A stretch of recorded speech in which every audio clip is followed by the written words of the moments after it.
So hello friends, एक बार फिर से वेलकम बैक कर रहा हूँ वार फार्मेसी के ऑनलाइन लर्निंग प्लेटफॉर्म पे।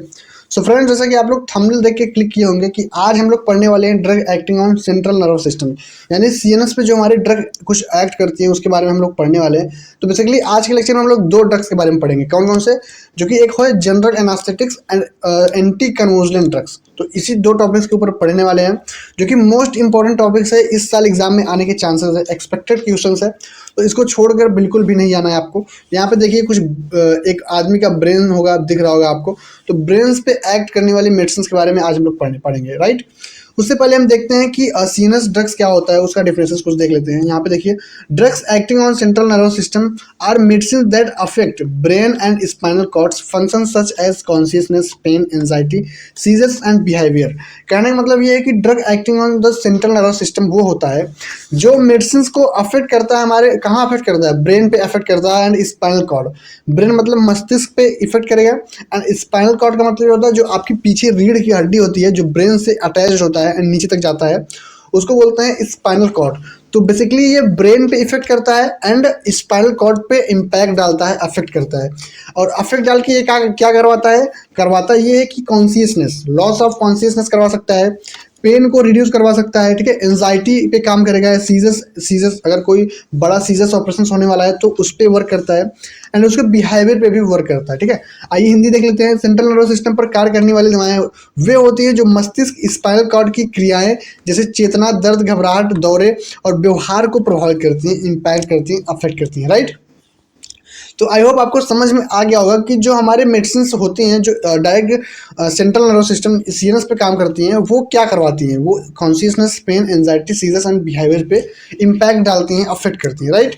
चलिए आगे देखते हैं। जनरल एनास्थेटिक्स क्या होता है? जनरल एनास्थेटिक्स भैया, जनरल एनास्थेटिक्स बेसिकली कब दिया जाता है? जनरल एनास्थेटिक्स लाइक कोई बड़ी सर्जरी हो रही है, कोई ऑपरेशन हो रहा है, तो डॉक्टर्स उसमें देते हैं पेशेंट को जनरल एनास्थेटिक्स। तो ये देखिए, ये पेशेंट है, डॉक्टर इन्हें क्या किए हैं? इन्हें जनरल एनास्थेटिक्स दिए हैं। क्या दिए हैं? जनरल एनास्थेटिक्स का इंजेक्शन दिए हैं, जिससे इनको क्या हुआ है? इनको भैया इनका चेतना एकदम खत्म हो गया, आराम से ये लेटे हुए हैं। अब डॉक्टर इनके साथ कुछ भी कर रहे हैं, आराम से सोए हैं। अब इनके साथ कोई भी ऑपरेशन होगा तो इनको पता नहीं चलेगा, इनको फील नहीं होगा, ठीक है। तो उसी को बोलते हैं जनरल एनास्थेटिक्स, राइट। देख लेते हैं डिफिनेशन इसका। General anaesthetics are drugs that produce reversible loss of consciousness, sensations and pain allowing painless surgical. यानी ये वे दवाएं होती हैं जो क्या होती हैं? जो आपकी चेतना को खत्म कर देती हैं। रिवर्सिबल लॉस ऑफ कॉन्शियसनेस, जो आपका कॉन्शियसनेस होता है, कॉन्शियसनेस का मतलब ये होता है चेतना। चेतना मतलब आप अभी जैसे अभी है ना, खड़े हैं, जैसे मैं हूँ, अभी मैं भी पढ़ा रहा हूँ, तो मैं अभी चेतना के फॉर्म में हूँ, ठीक है। मुझे सब कुछ पता है कि मेरा कैमरा ऑन है, मैं पढ़ा रहा हूँ पीपीटी ओपन करके, ठीक है। तो मैं चेतने में हूँ। अगर मुझे जनरल एनास्थेटिक्स दे दिया जाए तो मेरा चेतना खत्म हो जाएगी, मैं एकदम बेहोशी हालत में हो जाऊंगा। तो conscious reversible loss of consciousness का मतलब यही होता है भैया कि उसका जो चेतना होता है, संवेदन और दर्द को समाप्त कर देती है, ठीक है। यहाँ पे देखिए, कॉन्शियसनेस, सेंसेशन एंड पेन को ये क्या कर देती है? समाप्त कर देती है, बिल्कुल खत्म कर देती है। तो इससे क्या होता है? इससे डॉक्टर कोई भी सर्जिकल प्रोसीजर पेशेंट के साथ कर सकते हैं। यहाँ पे देखिए लिखा भी गया है, अलाउइंग पेनफुल सर्जरी, कोई भी पेनफुल सर्जरी फिर कर सकते हैं पेशेंट के साथ, फिर पेशेंट को पेन वगैरह नहीं होगा। लाइक एक सिंपल वर्ड में समझो यार, जैसे किसी का ऑपरेशन होने वाला है, ठीक है। अब ऑपरेशन में ऐसे तो है नहीं तुरंत काट देंगे तो पेन होगा ना भाई। अगर आपके हाथ में छोटा सा कट लगाएंगे तो कट लगाने के बाद पेन होगा। तो वही पेन को रिड्यूस करने के लिए डॉक्टर जनरल एनास्थेटिक्स देते हैं, ताकि पेन ना हो, बिल्कुल भी पेन ना हो पेशेंट को, और उनका सर्जिकल प्रोसीजर जो होता है वो बिल्कुल अच्छे से, आराम से वो खत्म हो जाए, अच्छे से किया जा सके। तो सर्जिकल जितने भी प्रोसीजर वगैरह होते हैं जनरल एनास्थेटिक्स के थ्रू ही होते हैं। इसको सबसे पहले बॉडी में दिया जाता है, राइट। हिंदी देखते हैं। जनरल एनास्थेटिक्स वे दवाएं होती हैं जो अस्थायी रूप से चेतना, संवेदना और दर्द को समाप्त कर देती हैं, भैया कॉन्शियसनेस को खत्म कर देती है, पेन सेंसेशन को खत्म कर देती हैं, एंड क्या करती हैं? जिससे बिना दर्द के शल्य क्रिया की जा सकती है, यानी जिससे बिना दर्द के क्या किया जा सकता है भैया? पेशेंट को अब सर्जिकल प्रोसीजर में लिया जा सकता है, जिससे, ठीक है, जिससे बिना दर्द के सर्जिकल वगैरह किया जा सकता है, राइट। चलिए आगे देखते हैं। आगे हमारा क्लासिफिकेशन है। क्या है भैया? क्लासिफिकेशन किस चीज का है? किस चीज का क्लासिफिकेशन है? किस चीज का है यार, कमेंट में बताओ। क्लासिफिकेशन ऑफ जनरल एनास्थेटिक्स, ये क्या है? जनरल एनास्थेटिक्स का क्लासिफिकेशन है। यहाँ पे देखिए 2 पॉइंट है। सबसे पहले इनहेलेशंस, इसमें क्या आता है, सबसे पहले इनहेलेशन आ गया, and the second point intravenous, जो आप इनहेल करते हैं। देखो ये दो प्रकार की ये मेडिसिन होती है। सबसे पहले आप एक इनहेल करके आप इसको बॉडी में ले सकते हैं, एंड सेकेंड क्या होता है इंट्रावेनस। ये इंट्रावेनस यानी इंजेक्शन के थ्रू डॉक्टर देते हैं, ठीक है। तो देख लेते हैं सबसे पहले इनहेलेशन में कौन कौन से ड्रग्स आएंगे। इसमें गैस होते हैं और वोलाटाइल लिक्विड्स होते हैं। ये दो फॉर्म में आते हैं, गैस के फॉर्म में एंड वोलाटाइल लिक्विड के फॉर्म में। तो इसमें देखो जो इंपॉर्टेंट है उसी को टिक लगा रहा हूँ, उसी को याद करना है, बाकी फालतू चीज़ें को छोड़ देना है, क्योंकि एग्जाम पास में आ गया। फालतू चीज़ें अगर दिमाग में स्टोर करोगे तो आपका भी दिमाग थोड़ा पगला जाएगा। तो यहाँ पे सबसे पहले गैस में तो नाइट्रस ऑक्साइड आपको अच्छे से याद करना होगा, ठीक है। गैस के फॉर्म में आप नाइट्रस ऑक्साइड को याद कर सकते हैं, एंड वोलाटाइल ऑयल में आप याद कर सकते हैं सेवोफ्लोराइन को, एंड हेलोथेन को, इसोफ्लोराइन को, एंड डेस्फ्लोराइन को भी याद कर सकते हैं, ठीक है। इस चार में से आप दो तीन को याद कर सकते हैं।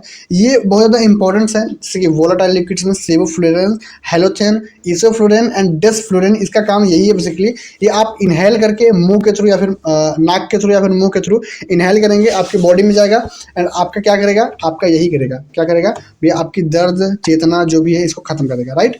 एंड आगे देखते हैं, आगे हमारा इंट्रावेनस है। सेकंड पॉइंट क्या है, इंट्रावेनस। इंट्रावेनस में क्या होता है, इसमें दो पॉइंट्स हैं, fast acting drug and slow acting drug. Intravenous में भी दो प्रकार का दवाएं हैं, जो कि एक बहुत तेज काम करती हैं, एक बहुत स्लो काम करती हैं।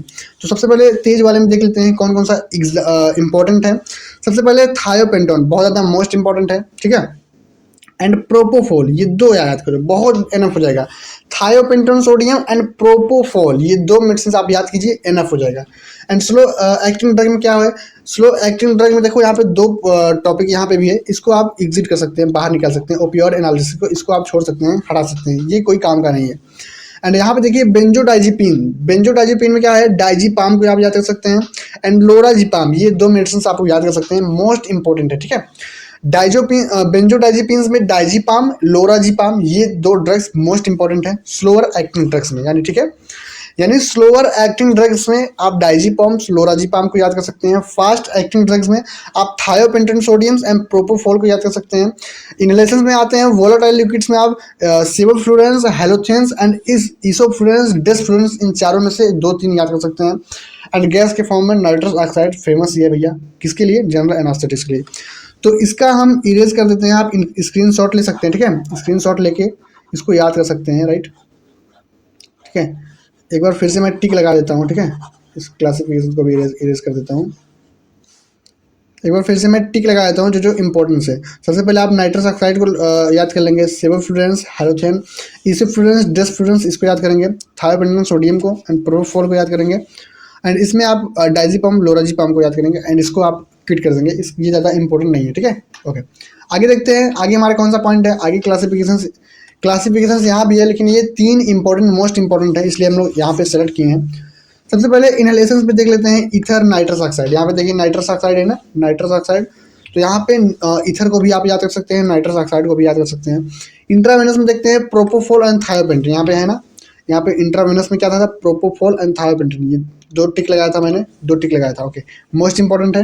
वोलाटाइल लिक्विड में आप डेस्फ्लोराइन और हेलोथेन, यहाँ पे देखो वोलाटाइल लिक्विड में भी डेस्फ्लोराइन को भी टिक लगाया था मैंने, एंड हेलोथेन, ये दो इंपॉर्टेंट है, ठीक है। तो ये तीन आप याद कर सकते हैं, हिंदी फॉर्म में देख लीजिए, इनहेलेशंस द्वारा दिए जाने वाले मेडिसिन एंड इंजेक्शन द्वारा दिए जाने वाले मेडिसिन है, ठीक है। ओके, आगे देखते हैं फार्माकोलॉजिकल एक्शंस। क्या इसका फार्माकोलॉजिकल एक्शन हमारे बॉडी में शो होता है वो देख लेते हैं। Produce loss of consciousness, consciousness को लॉस कर देता है, हमारे चेतना को लॉस कर देता है, ठीक है। हमारी जो चेतना होती है उसको लॉस कर देता है। Abolish pain sensation, pain sensation को भी खत्म कर देता है। अगर आपको यहाँ पे कट लगाना है तो यहाँ पे सबसे पहले एक आपको जनरल एनास्थेटिक्स का मेडिसिन लेना होगा, ठीक है। मेडिसिन लेना नहीं होगा, इंजेक्शन के थ्रू वेंस में आप ले लीजिए, एंड लेने के बाद चाहे जो उंगली आप अपना काट लीजिए, कोई आपको प्रभाव नहीं पड़ेगा, राइट। तो आपको हालांकि काटना नहीं है, समझाने के लिए, एज ए एग्जाम्पल के लिए मैं बता रहा हूँ।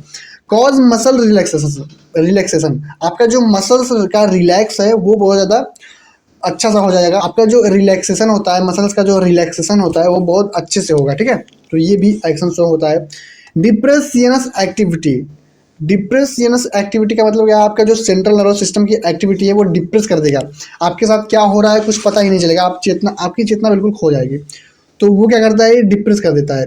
अलाउ पेनलेस सर्जरी, आपके साथ पेनलेस सर्जरी भी किया जा सकता है अगर आप क्या लेते हैं, जनरल एनास्थेटिक लेते हैं, तो उसमें क्या होता है, अलाउ होता है कि पेनलेस सर्जरी वगैरह हो सकता है, आपको कोई प्रॉब्लम नहीं होगा, राइट। आगे देखते हैं, हिंदी देखते हैं। चेतना को समाप्त कर देता है, दर्द की अनुभूति क्या होती है, खत्म कर देती है, मांसपेशी को शिथिल करती है, क्या करती है, मसल्स रिलैक्स करवाती है, सीएनएस की गतिविधि को दबा देती है, डिप्रेस करती है, सप्रेस करती है, डिप्रेस करती है, सप्रेस करती है, जो भी है, एंड बिना दर्द के ऑपरेशन संभव बनाता है, ठीक है। क्या होता है, अलाउ पेनलेस सर्जरी भी हो जाता है, ओके। चलिए आगे देखते हैं, डोजेज इसका देख लेते हैं, जो कि मोस्ट इंपॉर्टेंट ड्रग्स के। प्रोपोफोल आप 1.5 से 2.5 mg पर केजी आईवी दे सकते हैं, ठीक है। एंड थायोपेंटोन सोडियम क्या होता है, ये 3 to 5 mg पर केजी के हिसाब से आईवी इंट्रावेनस के दे सकते हैं, ठीक है। तो ये डोजेस है, कुछ इंपॉर्टेंस इसको आप याद कर लीजिएगा। आगे देखते हैं, आगे इंडिकेशंस कब कब यूज़ किया जाता है। सर्जिकल ऑपरेशंस में आप इसका यूज़ कर सकते हैं। किसी को सर्जिकल होना है, किसी को सर्जरी किसी का होना है, किसी का ऑपरेशन होना है, तो उस प्रोसीजर में डॉक्टर देते हैं। डायग्नोस्टिक प्रोसीजर, किसी की जांच हो रही है कोई चीज़ की, तो उसमें भी दे सकते हैं। जो पेनलेस प्रोसीजर होती है डायग्नोस्टिक की, उसमें आप लोग दे सकते हैं। आप लोग नहीं दे सकते हैं, डॉक्टर दे सकते हैं भैया। पेनफुल मेडिकल प्रोसीजर, जो भी मेडिकल प्रोसीजर होता है पेनफुल, जो दर्द उपचार होते हैं, उसमें भी इसका यूज़ किया जाता है। तो शल्य क्रिया यानी सर्जिकल ऑपरेशन में, जांच की प्रक्रियाओं में, प्रोसीजर में, डायग्नोस्टिक के एंड दर्द के उपचार में हम कर सकते हैं इसका यूज़, राइट। आगे देखते हैं, इंडिकेशन क्या है। इंडिकेशन है भैया, सर्व रेस्पिरेटरी डिजीज, किसी को अगर रेस्पिरेटरी डिजीज है, जिसके फेफड़े में सांस वगैरह, जो अस्थमा वगैरह की कोई भी प्रॉब्लम है, तो उसमें सबसे पहले इसका नहीं दिया जाता है, इसका कोई भी डोज, ठीक है।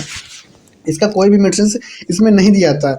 अगर किसी को कार्डियक प्रॉब्लम है, किसी को दिल का प्रॉब्लम है, किसी के heart attack, congestive heart failure, hypertension, hypotension, कोई भी प्रकार का कार्डियक प्रॉब्लम है, तो उसमें भी नहीं दिया जाता है। एंड शॉक कंडीशंस, किसी को शॉक मतलब झटका, मिर्गी किसी को आ रहा है, तो उसमें उस कंडीशन में भी इसको नहीं दिया जाता, राइट। आगे देखते हैं, आगे भैया एंटी कन्वुलेंट ड्रग्स। एंटी कन्वुलेंट ड्रग क्या होता है, एंटी कन्वुलेंट ड्रग भैया, मिर्गी जो होता है, आप लोग मिर्गी सुने हैं ना, तो मिर्गी को ट्रीट करता है ये। दौरा जिसको बोलते हैं, दौरा आ गया ना, तो वो क्या होता है, ये दौरे को ठीक करता है, मिर्गी को ठीक करता है। इसको भी देख लेते हैं कि इसका डिफिनेशन क्या है। Anticonvulsant drugs are medicine used to prevent और कंट्रोल सीजर्स। ये क्या करता है, प्रिवेंट करता है, हमारे कंट्रोल, प्रिवेंट भी करता है, कंट्रोल भी करता है। सीजर्स यानी जो झटका आता है, सीजर मतलब झटका, दौरा आता है जो, उसको कंट्रोल करता है। रिड्यूसिंग एबनॉर्मल इलेक्ट्रिकल एक्टिविटी, जो एबनॉर्मल इलेक्ट्रिकल एक्टिविटी होता है कहाँ पे, हमारे ब्रेन में, हमारे मस्तिष्क में क्या होता है, एक एबनॉर्मल इलेक्ट्रिकल एक्टिविटी जो होता है, उसको वो रिड्यूस करता है, खत्म कर देता है, ठीक है। हिंदी में देखते हैं, एंटी कन्वुलेंट दवाएं वे होती हैं जो मस्तिष्क की असामान्य विद्युतीय गतिविधि को कम कर देती हैं। यानी जो असामान्य एबनॉर्मल विद्युतीय गतिविधि होती है, उसको कम कर देती हैं, एंड उसको कम करके जो दौरा होता है उसको रोकती हैं, सीजर्स को रोकती हैं एंड नियंत्रित करती हैं, प्रिवेंट करती हैं एंड कंट्रोल करती हैं, राइट।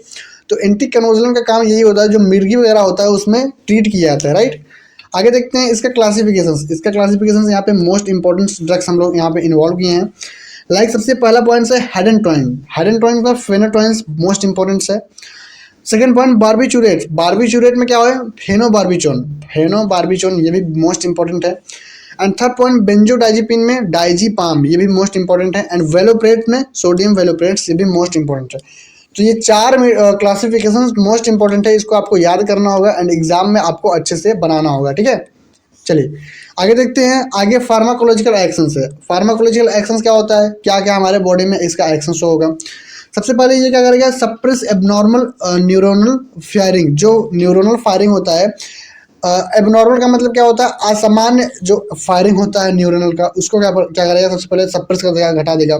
सेकेंड पॉइंट क्या है, प्रिवेंट स्प्रेड ऑफ सीजर, जो जैसे झटका आता है तो सबसे पहले पूरे बॉडी में फैलता है, तो उसको भी ये रोक देगा, ये फैलने नहीं देगा, स्प्रेड ऑफ सीजर्स प्रिवेंट कर देगा, उसको प्रिवेंट कर देगा, ठीक है। एंड थर्ड पॉइंट क्या है, स्टेबिलाइज नर्व मेम्ब्रेन, नर्व जो झिल्ली होती है, मेम्ब्रेन मतलब झिल्ली होती है, जो उसको क्या करेगा, स्टेबिलाइज कर देगा, स्थिर कर देगा, तंत्रिका तंत्र को स्थिर कर देगा।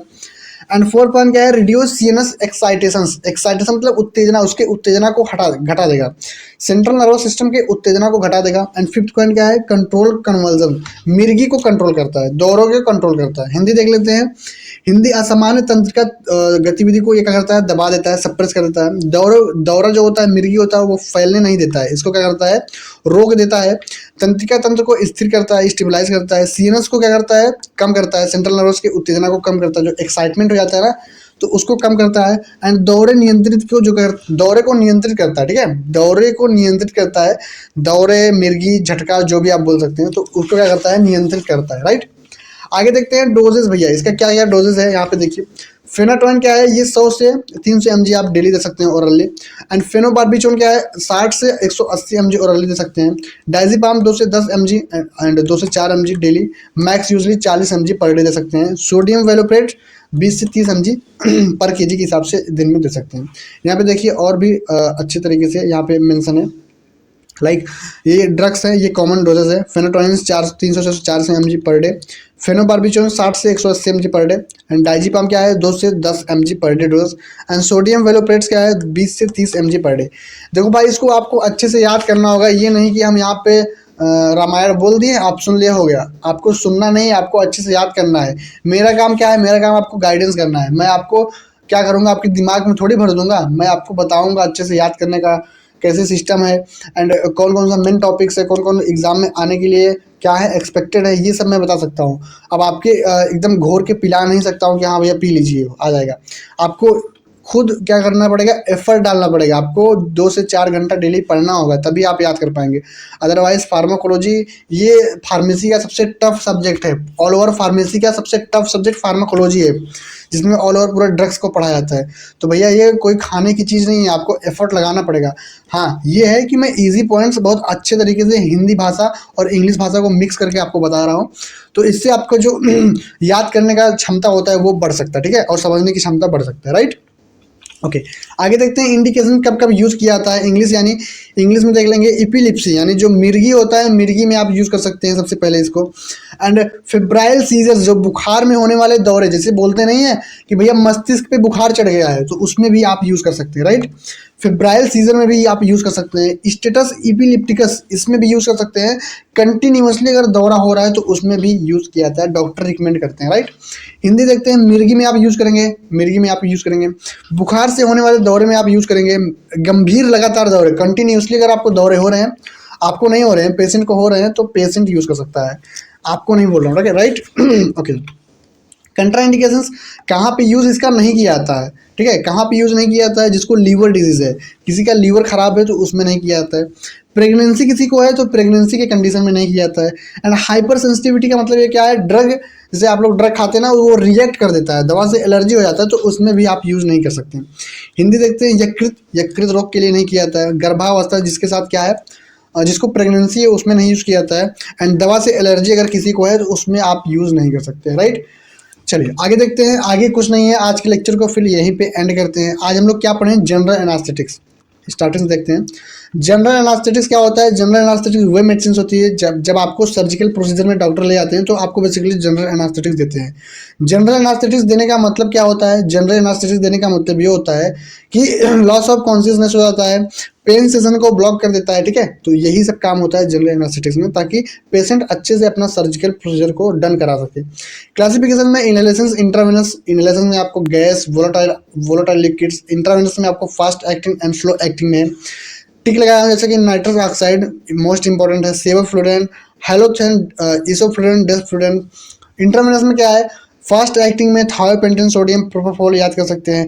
एंड स्लोअर एक्टिंग ड्रग्स में बेंजोडाइजिपिन्स है, डाइजिपाम, लोराजिपाम, ये आपका इंपॉर्टेंट है, यहाँ पे इंपॉर्टेंस भी है, दिए हैं 3-4, ठीक है, उसको याद कर लीजिएगा। फार्माकोलॉजिकल एक्शन को याद करेंगे, डोजेस को देखेंगे, इंडिकेशंस, कॉन्ट्रा इंडिकेशंस, फिर एंटी कन्वुल्सन का मतलब मिर्गी, मिर्गी की दवाई। आप सिंपल वे में इतना समझिए कि मिर्गी का दवाई है, दौरे का दवाई है, ठीक है, दौरे की कंडीशन में एंटी कन्वुल्सन ड्रग्स का यूज़ किया जाता है, ठीक है। इसका क्लासिफिकेशन हेरेंटोइंस, बार्बिट्यूरेट्स, बेंजोडाइजिपिन्स एंड वेलोप्रेट्स, ये कुछ क्लासिफिकेशन 4 पॉइंट है, मोस्ट इंपॉर्टेंट है भैया, इसको आप अच्छे से रट के दिमाग में बैठा के जाना है, राइट। ओके आगे देखते हैं pharmacological actions, doses, indications, कंट्रा indications, right. आज हम लोग इतना पढ़ें, क्या पढ़ें भैया, पढ़े हम लोग जनरल एनास्थेटिक्स, जनरल एनास्थेटिक्स पढ़ें, एंड क्या पढ़ें, एंड एंटी कन्वुलेंट, एंटी कन्वुलेंट ड्रग्स पढ़े। तो 2 टॉपिक्स को आज हम लोग कवर किए जो कि मोस्ट इंपॉर्टेंट टॉपिक्स है, इस साल एक्सपेक्टेड क्वेश्चन है 2026 में, 2026 में आने की जो एक्सपेक्टेशन है बहुत ज़्यादा है, तो इसको आप अच्छे से याद कर लीजिएगा। चलिए आप ऐसे ही कंटिन्यू अगर हमसे जुड़ना चाहते हैं तो वन फार्मेसी ऐप को डाउनलोड कर सकते हैं प्ले स्टोर से। वहाँ पे आपको D pharma first year, D pharma second year की गाइड मिलेगी, ठीक है। एंड ये कुछ हमारा एप्लीकेशन ऐसा दिखता है।